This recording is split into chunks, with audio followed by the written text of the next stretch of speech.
Magandang araw po sa inyo lahat, gabi o umaga man sa lahat ng makakapanood ng ating pong video recording na ito. Purihin ang ating pong Panginoon. Ating pong pag-aaralan ang payo ni Apostol Pablo kay Timothy patungkol po sa tinatawag na pananalangin. Ang sabi niya dito sa unang Timoteo, kabanatang 2 sa talatang 1 hanggang sa 2. Sabi nito, una sa lahat ay pinapakiusap kong ipanalangin niyo ang lahat ng tao. Ipaabot niyo sa Diyos ang kahilingan niyo para sa kanila ng may pasasalamat. Verse 2, ipanalangin niyo ang mga hari o presidente, no? At may kapangyarihan o yung lahat ng nasa authority. Para saan? Makapamuhay tayo ng tahimik at napayapa na may kabanalan at tamang pag-uugali. Sabi sa New International Version, I urge then first of all that petition, prayers, intercession, and thanksgiving be made for all people. Verse 2, for kings and all those authority, that we may live peaceful and quiet lives in all godliness and holiness. Ang hindi natin pag-asa sa iba at kalayaan ay kaloob sa atin mula sa Diyos. Sabi nga sa Biblia, doon po sa aklat ng Juan, kabanatang 8, talatang 32, ang katotohanan ang magpapalaya sa atin. At ang anak ng Diyos ang magpapalaya sa atin. Walang iba kundi ang ating Panginoong Hesus na binabanggit dito sa Juan, kabanatang 8, talatang 36. John chapter 8 verse 36 kung ating pong titingnan at babasahin sa ating pong mga banal na kasulatan. Ating pong tingnan. John chapter 8 verse 36. 8:36. Sabi po rito, kayo'y tunay na layaya kapag pinalaya kayo ng anak. Walang ibang makapagpalaya sa atin kundi ang ating Panginoong Jesucristo lang. Ang ating kalayaan ay nag-uugat sa ating pananampalataya o paniniwala. Saan ba tayo naniniwala? Kung saan tayo nagtitiwala, doon lumalagak yung ating pag-asa. O kaya, malaking pasasalamat natin sa ating pagtitiwala sa ating Panginoong Hesus sapagkat siya yung nagpalaya sa atin. Ang katunayan ng ating kalayaan ay inihayag ng ating pananampalataya sa Diyos. Sa pamamagitan ng ating pananampalataya sa Diyos ay nagkaroon tayo ng kalayaan. Ang panalangin ang siyang magpapanatili ng katahimikan at kalayaan nating lahat. Pag-aralan natin itong sinasabi ni Apostol Pablo o yung kanyang mga tagubilin kaya kapatid na Timothy. Una, kailangan nating maglaan ng panahon para sa pananalangin. Ito yung dapat na ginagawa ng bawat isang mananampalataya ng ating Panginoong Jesucristo. Meron siyang panahon, meron siyang inilalaan na oras para sa pananalangin. At hindi kung kailan lamang tayo may panahon. Sabi, maglaan tayo ng panahon para sa pananalangin. Kaya may pakiusap ang Apostol Pablo sa atin lahat na ipanalangin ang lahat ng tao. Lahat ng tao ipanalangin. Hindi naman ibig sabihin na isa-isain mo yung lahat ng tao sa mundo, kundi kung sino ang iyong maalala o kung sino yung nilalagak sa iyong puso na iyong idalangin, ipanalangin natin. Ang panalangin ay hindi isang nakalimutang bagay para sa isang Kristiyanong malaya. Para bang sinasabi, ay nakalimutan kong manalangin. No, Ang panalangin ay hindi isang nakalimutang bagay, kundi ito ay meron kang oras, panahon para sa mga bagay na ito. Kabahagi na ito ng iyong buhay. Halimbawa, araw-araw, pagising mo sa umaga, ano yung iyong palaging ginagawa pagising mo sa umaga? Kung ano yung routine kapag gising mo sa umaga. Ibig sabihin, bahagi na yung buhay ito. Ikaw ba ay umiinom ng kape, pagising sa umaga? Kung ano ang iyong ginagawa, ang nagsisipilyo, ito ay isang bagay na palagi mong ginagawa. So bilang isang Kristiyano, kailangan meron kang palaging panahon, oras sa pananalangin. Ang panalangin ang dapat na unang kaisipan natin sa bawat araw. Ang panalangin ay kinakailangan upang mapanatili ang kalayaan.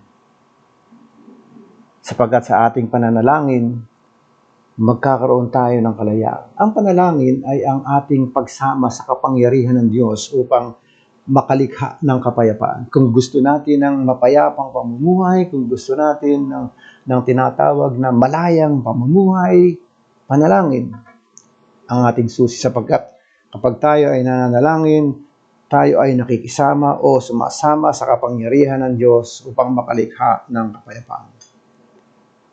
Una, manalangin daw ng palihim sa ating tahanan. Shut the door. O pumasok ka sa iyong silid. Manalangin ka ng palihim. Manalangin sa lugar ng ating sambahan, sa church. Di ba? Tayo ay, halimbawa, every Friday ay merong tinatawag na panalangin sama-sama o yung prayer meeting. Ano po? At maraming simbahan, maraming churches, mga born-again Christian church, ay merong gathering patungkol sa tinatawag na panalangin or prayer meeting. At isa rin tayo roon na meron tayong gathering or pagsasama-sama ng pananalangin. Kaya manalangin tayo sa lugar ng ating sambahan o yung sama-samang panalangin. Manalangin tayo kahit sa gitna ng ating pagtatrabaho. O paano yun? Ito yung tinatawag na pray without ceasing na binabanggit doon sa 1 Thessalonians 5:17. Manalangin daw tayong walang patid. Paano ka makapanalangin ng walang patid? Ibig sabihin ay hindi ka na gagawa, magtatrabaho. Ibig sabihin ba ay hindi ka na alis sa iyong lugar na kanilalagyan, lagi ka na lamang nakaluhod, lagi ka na lamang nananalangin. No. Pray without ceasing ay kahit papaano, kahit ikaw ay nagtatrabaho, kahit ikaw ay naglalakad, kahit ikaw ay nakasakay sa isang pampublikong sasakyan, ang iyong kaisipan ay gumagana. Mayroong pananalangin sa iyong kaisipan. Kaya nakakapanalangin ka ng tinatawag na pray without ceasing. Nagbubulay-bulay ka. Kahit nagtatrabaho ka. Halimbawa, kung ano ang iyong profesyon, kung ano ang iyong ginagawa, ang iyong kaisipan ay nakapokus, nakatuon sa mga salita ng Diyos at meron kang mga gustong banggitin o binabanggit, pray without ceasing. Pangalawa, kailangan nating manalangin para sa ibang tao. Sa ibang tao, hindi lamang puro pangsarili o puro yung tinatawag na para sa iyo, mayroong tinatawag na apology, ako muna. Hindi, sabi raw ay, kailangan nating manalangin para sa ibang tao. Sabi ng verse 1, ang sabi ay, una sa lahat, pinakikiusap kong ipanalangin nyo ang lahat ng tao. Lahat ng tao. Ang ating church ay mayroong tinatawag na Vision 2020. Sa ating Vision 2020, kaakibat niyan ay ang ipapanalangin natin ang ibang tao. Kung sino yung gusto mong dalhin sa Panginoon, isiran ng mabuting balita, ipanalangin natin siya. Ipanalangin natin ang ibang tao, yung hindi natin kamag-anak. Po, ibang tao. Maaring yan ay kaibigan, kumpare, kapitbahay, lahat ng tao. Sabagat ang sabi, una sa lahat, ipinakikiusap kong ipanalangin nyo ang lahat ng tao, ipaabot nyo sa Diyos ang kahilingan nyo para sa kanila ng may pasasalamat. Ano ba ang gusto nating ipaabot sa Diyos sa taong gusto nating ipanalangin o yung taong ating ipinapanalangin? Ano yung gusto nating sabihin para sa Diyos? Para doon sa tao na ating ipinapanalangin. Sabi roon, ipaabot nyo sa Diyos ang kahilingan nyo para sa kanila ng may pasasalamat. Sa ating kahilingan, kung ano yung ating gusto, magpasalamat tayo sa Panginoon. Ipaabot natin yung ating pasasalamat na sa ating pong pinapanalangin na ito. Pasasalamat. Una, panawagan ni Pablo, prayers para sa lahat ng tao. All men. All men. Prayer para sa lahat ng tao. Anong klaseng panalangin ba ang nararapat para sa lahat ng tao? Iba-iba yan. No? Sapagkat ang tao ay hindi naman magkakapareho. Iba-iba ang mga needs ng mga tao. Kaya sabi roon, anong klaseng panalangin ba ang nararapat para sa lahat ng tao? Una, maaring sila ay mayroong pangangailangan. Supplication. Humingi tayo ng pagkapala para sa ating mga kapitbahay na mga nangangailangan, lalo na ngayon sa panahon natin. Ano po, na kung saan ay dahil sa limitado ang ating pagkilos, maraming mga nagtatrabaho ang hindi na mga makapagtrabaho at yung kanilang mga pangangailangan sa pang-araw-araw ay kapos na. Kinakapos na. Pwede natin silang ipanalangin patungkol sa mga bagay na ganito. Mga pangangailangan nila. Supplication. Humingi tayo ng pagpapala para sa ating kapitbahay ng mga nangangailangan.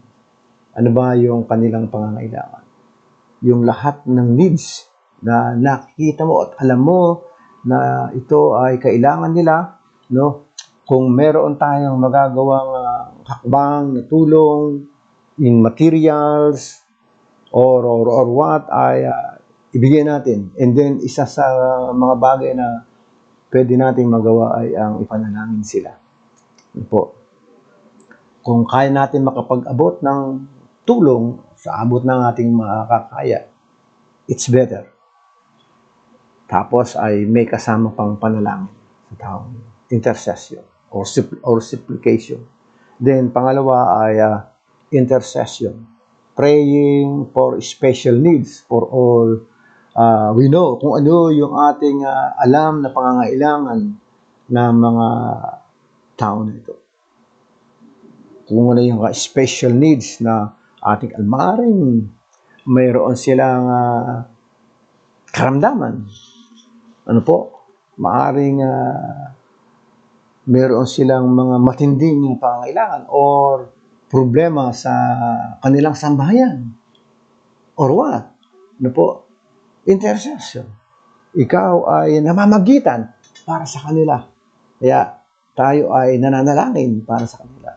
And then, sa pagtlo ay ang magpasalamat tayo. Giving thanks. No?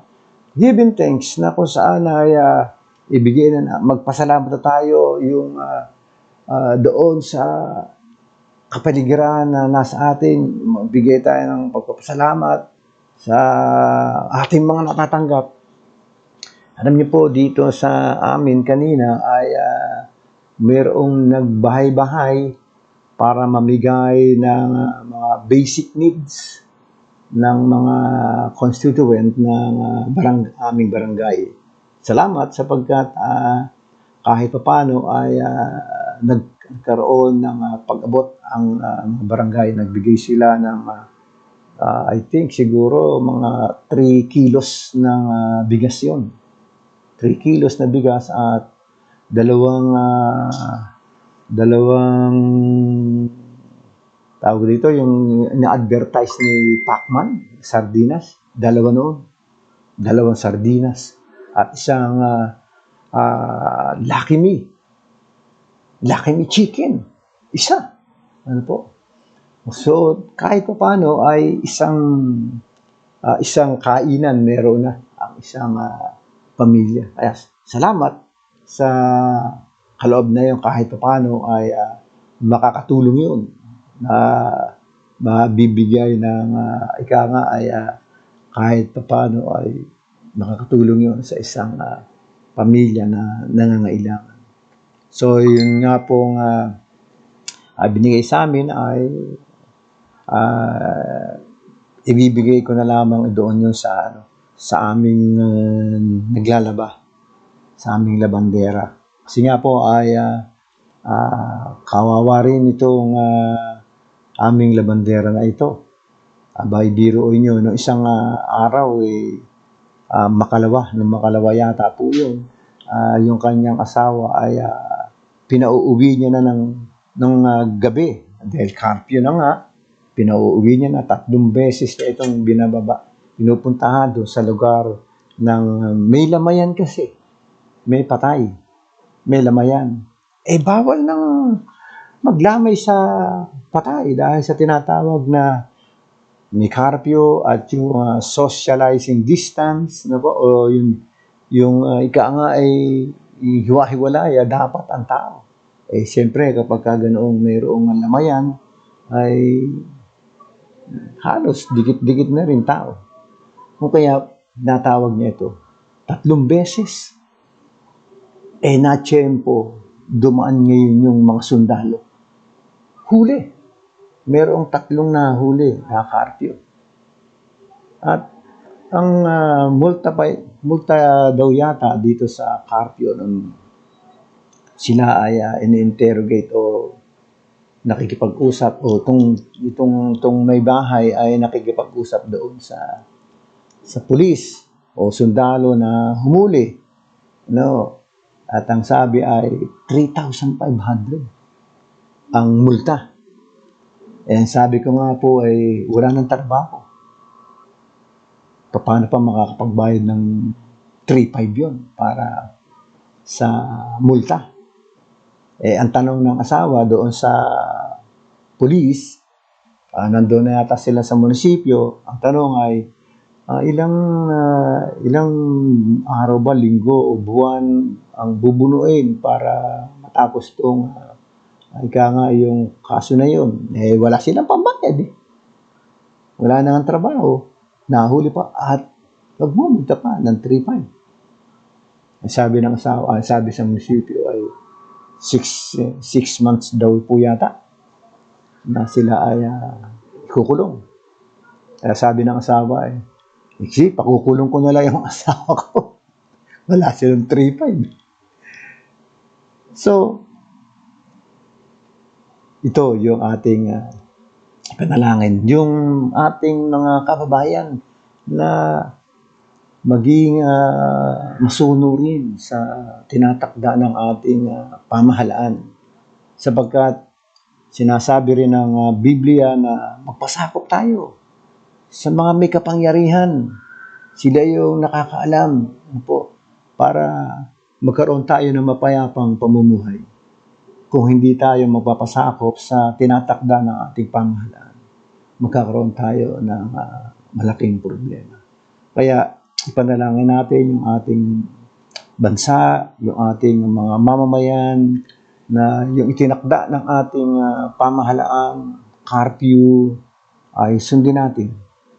Napakaganda kung ating susundin yung itinatakda ng ating batas. At sa malaot madali ay matatapos din yung ating mga pinagdadaanan nito. Ito ang ating panalangin. Pangatlo, ang ganitong klase ng panalangin ay mag-aalis ng anumang mga balakid. No? Kapag tayo ay nananalangin, pinagpe-pray natin yung ating mga kababayan, nakakapag-alis daw ito ng mga balakid at magdadala ito ng kapayapaan sa atin. Merong kapayapaan. Ang panalangin ay nag-aalis ng anumang pagkakainggitan. Ito pa ang isang napakahalaga sa panalangin. Natin, mga kapatid, may mga mananampalataya, hindi maiwasan po na nagkakaroon pa rin ng pagkakainggitan. Ang panalangin ay nag-aalis ng anumang pagkakainggitan. Kung ikaw ay palaging nanalangin, mawawala sa iyo yung tinatawag na inggit sa iyong kapwa, lalo na sa mga kapatid mong Kristiyano. Sapagkat pinapanalangin mo ang iyong kapwa. Kaya nag-aalis to ng anumang pagkakainggitan. Ang bansang nagkakaisa ng panalangin ay magiging matatag. No? Magiging matatag na bansa ito sa kanyang kapaligiran. Sapagkat mayroong pagkakaisa ang bansa na nananalangin, magiging matatag ang bansa ito. O kaya, hindi lamang sa panahon na mayroon tayong krisis na pinagdadaanan, kung kaya dapat tayo manalangin. Hindi. Kahit walang krisis, ay dapat na nananalangin ang mga Kristiyano. Dapat tayo. Tayo ay mayroong responsibilidad bilang mga kinatawan ng Diyos dito sa ibabaw ng lupa. Na tayo ay yung namamagitan para sa kanila. Nananalangin para sa kanila. Kaya kapag tayo ay nagkakaisa ng pananalangin, ang ating bayan, ang ating bansa, magiging matatag sa kanyang kapaligiran. Pangatlo, tatlong mahalagang punto. Pangatlo, kailangan nating ipanalangin ang mga leader ng ating bansa. Ito yung binabanggit na sinasabi ni Apostol ni Pedro o Pablo, na sabi ng verse 2, ipanalangin nyo ang mga hari at mga may kapangyarihan. Mga hari o sa iba, mga hari ang nangunguna. Sa atin ay presidente. Kaya sabi, ipanalangin nyo ang mga hari o mga presidente at mga may kapangyarihan. Para daw tayo makapamuhay ng tahimik at mapayapa. Hindi lamang tahimik at mapayapa, mayroon pang kabanalan at tamang pag-uugali. Ang isa pa lang palaging nananalangin, ang ating mga attitude, yung ating mga karakter, yung ating pag-uugali ay naayos, na itatama. Saan? Sa pamagitan ng ating pananalangin, sapagkat tayo mismo ay nananalangin. Tayo ay dinadaluyan ng pagpapala ng Diyos. Siyempre, kapag ikaw ay nananalangin, unang-una kang itinutuwid. Kaya napakalaking pagpapala ang isang anak ng Diyos na ay nananalangin. Madalas sinasabi natin, sa loob ng isang araw, kapag hindi ka nanalangin, ang ibig daw pong sabihin, hindi mo kailangan ng Diyos. Sapagkat maraming tao ngayon, even Christian, hindi nananalangin. Kaya masasabing hindi niya kailangan ng Diyos. Sinasabi ng Bible doon sa itinurong panalangin ng ating Panginoon sa kanyang mga alagad. Sabi roon ay gusto ng Panginoon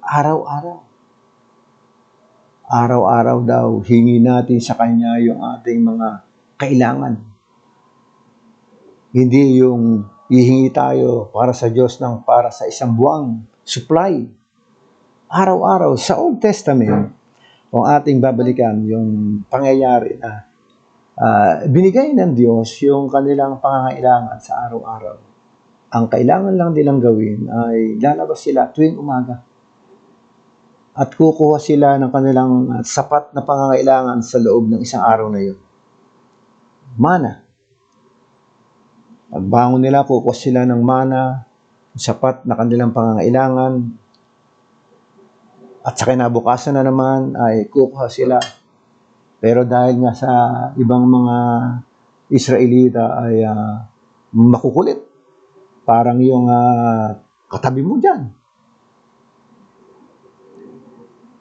kumuha ng sobra-sobra. Anong nangyari? Nabulok. Hindi napakinabangan nung kinabukasan. Kaya nga sabi ng Bible, yung kumuha ng konti, hindi kinulang. Yung kumuha ng marami ay hindi sumobra. Sakto lang. Sabagat ang gusto ng Diyos, araw-araw tayo'y lumapit sa Kanya. Humingi ng ating pangangailangan. Every day. O kaya dapat tayo manalangin. Sabi, ipanalangin natin yung mga leader. Una, yung mga hari, ating presidente, at ang lahat ng kanyang mga nasa katungkulan. Bagamat may mga pagkakataon na ang ating presidente ay nakakapangusap ng hindi mga magagandang pakinggan. Po. Pero sabi nga kahit ganoon ay ipanalangin natin ang ating presidente na bigyan siya ng mga kaunawaan, bigyan siya ng mga kaisipan, bigyan siya ng mga pangungusap na makabubuti para sa kanyang bayan. Ipanalangin natin sa ang ating presidente na bigyan ng karunungan ng Diyos. Ang lahat ng kanyang gagawin ay kalooban ng Diyos. Ano po? Kalooban ng ating pong Panginoon. Kaya sabi ron, ipanalangin natin ang ating presidente at yung lahat ng nasa katungkulan. For example, yung kanyang mga cabinet secretary. Hindi rin natin maalis na may mga cabinet secretary na maaring hindi nagiging maganda ang advice sa ating presidente. Kung kaya ipanalangin natin na ang bawat kasama ng ating mahal na Pangulo sa kanyang kabinete ay mayroong kaisipan na nagmumula sa Diyos. Kaya kailangan natin ng mga kapwa mananampalataya na nasa cabinet member o cabinet secretary ng ating pong Panginoon sapagkat ang sabi ng Bible, ang mga anak ng Diyos ay mayroong kaisipan ni Kristo. We have the mind of Christ. Ito yung binabanggit sa 1 Corinthians chapter 2, yung huling talata. We have the mind of Christ. Kung kaya ang kaisipan na ito ng ating Panginoon na tinataglay ng bawat isang mananampalataya, ma-share, maibahagi sa ating pong mga nasa authority. Kung kaya ipanalangin natin na patuloy na magbigay o magpadala ang Panginoon na makakasama ng ating mga Pangulo na mga mayroong takot sa Kanya. Purihin ng Diyos sapagkat may mga politiko tayong nasa Kongreso, nasa Senado na mga anak ng Diyos. At ito yung mga ginagamit ng ating Panginoon para masubaybayan, para maging katig, para maging gabay sa ating bayan upang ang mga plano o ganawa ng kaaway ay nahadlangan. Purihin ang ating Panginoon. Kaya ipag-pray natin ang ating mga kapatid na ito. Sabi, ang pagkakaiba ng mga politiko ay dapat din natin ipanalangin na isang tabi muna ay mga pansariling layunin. Kasi may mga politiko na kung saan mayroong kanya-kanyang agenda. Sa ating panahon ngayon, dapat meron lang tayong isang layunin. At kahit sa mga daraang pang panahon, kung sino yung mga nasa authority, nasa panungkulan, suportahan. Isang tabi muna yung anumang kulay ng politiko na meron ang bawat isa sa atin. Magkaroon tayo ng pagkakaisa. Ang panalangin sa bawat leader ay dapat na maging bahagi ng bawat church, iglesia, sa bawat kanilang pagtitipon. Every time na mag-gathering, magtitipon ng mga churches ay ipanalangin ang mga leader ng ating bansa. Ang pananalangin sa bawat leader ng bansa ay magre-resulta ng pamamatnubay ng Diyos sa ating bansa. Sapagkat idinadalangin natin ang ating mga leader, kung kaya ang kamay ng Diyos ang siyang gumagabay para tulungan ang ating mga leader nito.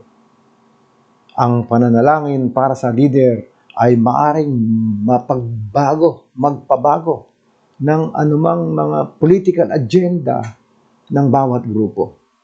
Babaguhin ng ating Diyos sapagkat palagi nga natin nadidinig sa nating kapatid na sa pamagitan ng mga mananampalataya, binabago ng Diyos o nakikilos ang Diyos para sa isang bagay dahil sa ating pong pananalangin na ito. Ang pananalangin sa mga leader ay makapagpapanatili sa atin upang maging isang bansang matatag at malaya. Mga kapatid, tayo bilang isang mga anak ng Diyos, bilang mga tinubos ng ating Panginoong Jesucristo, meron tayong katungkulan ay panalangin ang ating bansa, ang ating mga kapwa-tao, at ang ating mga leader. Bilang mga tinubos, mga anak ng Diyos, ito yung ating tinatawag na layunin. Maging bahagi tayo para sa katuparan ng plano ng Diyos sa ating bayan. At sa ating pong pagtatapos, ano ang layunin ng mga paalalang ito ni Pablo? Una, ito ay isang mapayapang pamumuhay na may katapatan sa bawat isa. Magkaroon tayo ng mapayapang pamumuhay upang magkaroon tayo ng katapatan sa bawat isa. Kapag tayo ay mayroong katapatan sa ating pamumuhay, hindi natin nanaisin o hindi natin iisipin na yung ating kapwa ay ating labangan o anumang bagay, sapagkat nais natin at nais lalo ng Diyos na tayo ay maging tapat sa bawat isa. Pangalawa, magdudulot din ito ng pagbaba ng galit ng tao at kriminalidad ng bansa. Kapag ang isang anak ng Diyos ay laging nananalangin, ang impact nito ay yung mga galit ng tao magpapababa o mababawasan sapagkat mayroong kapangyarihan ang panalangin. Amen. Ang panalangin ay hindi kayang hadlangan ng kahit sino. At ang panalangin ay napakamakapangyarihan sapagkat kahit saang lugar ka naroroon, ang panalangin ay kayang umabot sa kabilang panig ng ating kapuluan. Kung ikaw ay nasa kanluran, pwede mong maabot ang nasa silangan sa pamamagitan ng panalangin. At ang panalangin ay mabilis. Talo pa nito ang isang sasakyang panghipapawid para makarating sa ibang bayan. Kung ikaw ay sasakay ng eroplano, sa mga oras na ito, papunta ka ng ibang bansa, gugugol ka ng maraming oras bago ka makarating. Subalit sa pananalangin mo, sa pananalangin ng bawat isa, immediately, naroroon ka agad.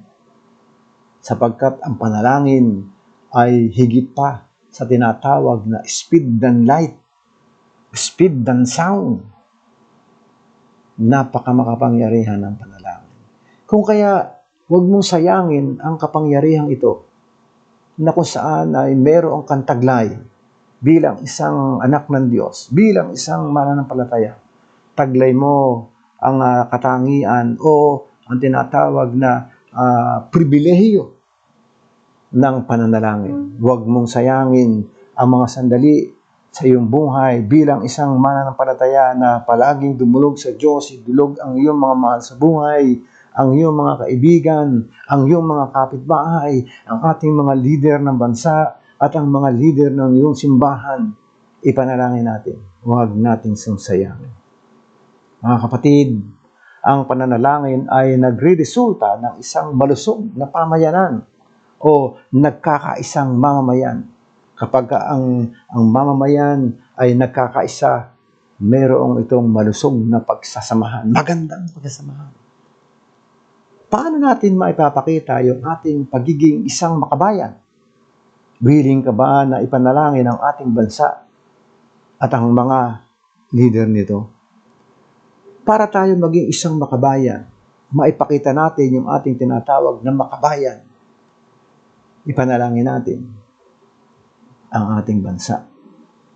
Ipanalangin natin ang mga nangunguna sa ating bansa. Ipanalangin natin ang mga nananahan sa ating bansa. Lalo na ngayon, sa panahon ngayon, ipanalangin natin yung mga doktor, mga nurses, mga sundalo, pulis, na kung saan ay nasa front line sila. Masakit nga mga kapatid kung sino pa yung mga doktor. Mga doktor pa ngayon ang nakapront at mga namamatay.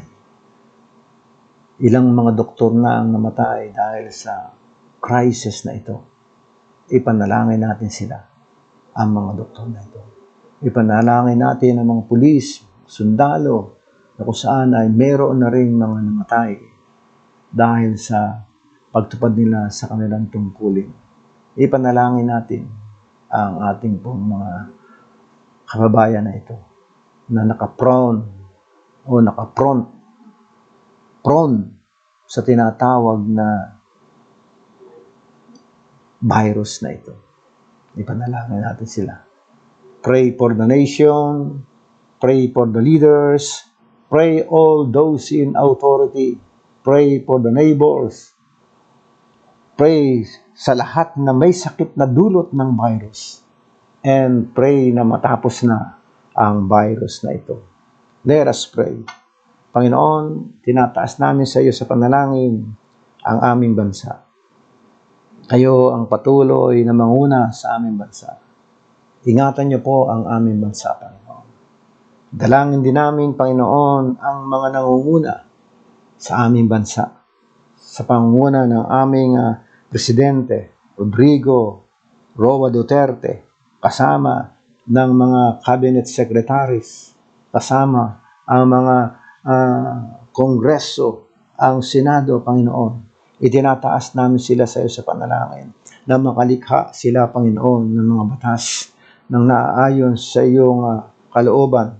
Dinadalangin namin patuloy sa iyo ang aming Presidente na bigyan mo po siya, Panginoon, ng karunungan na nagmumula sa iyo at naging yung kanyang mga tagapayo, Panginoon, ay mayroong karunungan na nagmumula sa iyo. Ama, patuloy po namin tinataas sa iyo sa panalangin na magpadala ka ng mga anak mo na magiging katuwang ng aming pong mahal na Pangulo upang mabigyan siya, Panginoon, ng mga payo na naaayon sa iyong kalooban. Kaya Lord, patuloy na magbangon ka ng mga leaders na mayroong takot sa iyo, Panginoon. Dinadalangin namin sa iyo ang lahat ng nasa authority, Panginoon.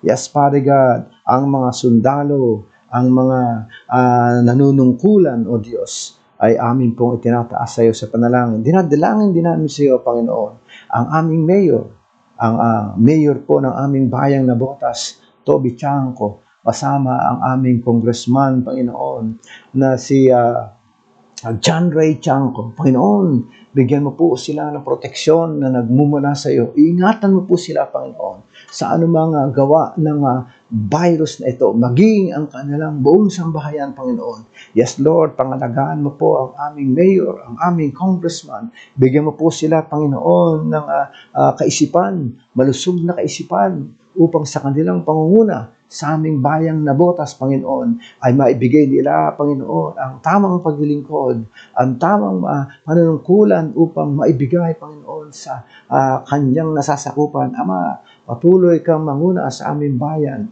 Yes, Lord, sa mga katuwang ng aming mayor, mga konsihales, Panginoon, ng bawat distrito ng aming bayan, maging sa mga barangay, Panginoon, ng aming bayang Navotas, Panginoon, patuloy na ikaw ang manguna, Panginoon. Ibigay mo, Panginoon, sa bawat lugar na ito ang karunungan na nagmumula sa iyo. Lord, dalangin din namin ang bawat constituent ng marabarangay ng aming bayang Nabotas, Panginoon, ay magtumugon sa panawagan ng aming pamahalaan, Panginoon, na kung saan ay kung wala rin ng ginagawa at walang importanteng gagawin ay manatili na lamang kami sa aming mga tahanan upang tunay nga ang virus na ito ay mapuksa, Panginoon. Hindi kumalat sa aming pong kapaligiran.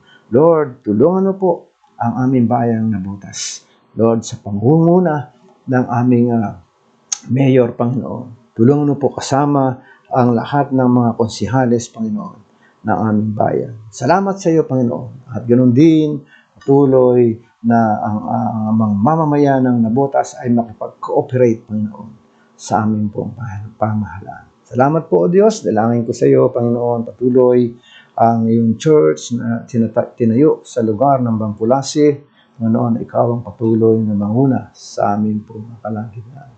Purihin ka, O Diyos. Purihin ka. Salamat po. Sa iyo po ang lahat ng mataas na papuri sa pangalan ni Jesus. Amen and amen.